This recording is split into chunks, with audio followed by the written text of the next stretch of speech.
চলতি বছরের ডিসেম্বরের মধ্যেই ইরানে হামলা চালাতে পারে ইসরায়েল। এমন সামরিক অভিযানের ষড়যন্ত্র টের পেয়ে আগাম যুদ্ধ প্রস্তুতি নিচ্ছে তেহরান।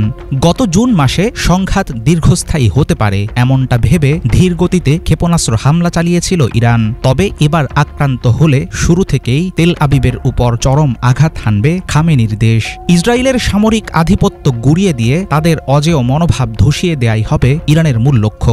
সম্প্রতি এমন পূর্বাভাস দেয় প্রভাবশালী মার্কিন প্রতিষ্ঠান ফরেন পলিসি ম্যাগাজিন। প্রকাশিত প্রতিবেদনে বলা হয়, পাল্টাপাল্টি প্রস্তুতির কারণে ইরান ইসরায়েল আসন্ন যুদ্ধ হবে আগের তুলনায় আরও রক্তক্ষয়ী ও প্রাণঘাতী। এই সংঘাত কি পুরো অঞ্চলকে টেনে নেবে এক ভয়াবহ রণক্ষেত্রে?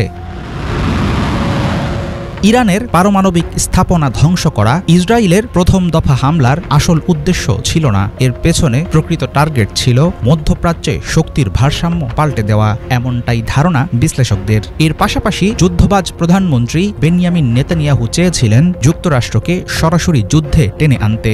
মার্কিন প্রেসিডেন্ট ডোনাল্ড ট্রাম্প ইরানের উপর সীমিত হামলার অনুমোদন দেওয়ার ফলে হাসিল হয়নি নেতানিয়াহুর কাঙ্ক্ষিত উদ্দেশ্য।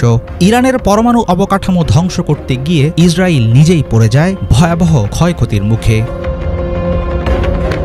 ইরানকে সামরিক শক্তি পুনর্গঠনের সুযোগ দিতে চায় না ইসরায়েল, আর সে কারণেই তেহরানের উপর আগেভাগে আঘাতের নতুন পরিকল্পনায় নামছে তেল আবিব। তবে ইরানও এবার গুছিয়ে নিয়েছে নিজের অবস্থান। দেশটির শীর্ষ সামরিক নেতৃত্বের সিদ্ধান্ত হচ্ছে, প্রথম আঘাতেই ইসরায়েলের এমন ক্ষতি করা হবে যেন চরমভাবে ভয় পেয়ে যায় দেশটির সামরিক ও রাজনৈতিক নেতারা। ইরানের পররাষ্ট্রমন্ত্রী স্পষ্ট ভাষায় হুঁশিয়ারি দিয়েছেন, আবার হামলা হলে প্রতিক্রিয়া হবে ভয়াবহ। এজন্য ক্ষেপণাস্ত্র ভান্ডার, প্রতিরক্ষা ব্যবস্থা ও আঞ্চলিক মিত্রদের নিয়ে জোর প্রস্তুতি নিয়ে রেখেছে ইরান। মধ্যপ্রাচ্যের আঞ্চলিক সংঘাতে যুক্তরাষ্ট্রকে টেনে আনা, ইরানে খামেনি সরকারের পতন ঘটানো এবং দেশটিকে সিরিয়া বা লেবাননের মতো দুর্বল করে দেওয়ার লক্ষ্যে বহুদিন থেকেই কাজ করছে ইসরায়েল। গত জুনে যুদ্ধের প্রথম দিকে ইরানি বিজ্ঞানী ও কমান্ডারদের হত্যায় সাময়িক সুবিধা পায় তেল আবিব, কিন্তু দ্রুতই ঘুরে দাঁড়িয়ে প্রতিশোধ নিতে শুরু করে ইরান। অন্যদিকে ইরানিদের একাংশ আগে সরকারের সামরিক বিনিয়োগে ক্ষুব্ধ থাকলেও ইসরায়েলি হামলার পর দেশজুড়ে ছড়িয়ে পড়ে জাতীয়তাবাদের ঢেউ।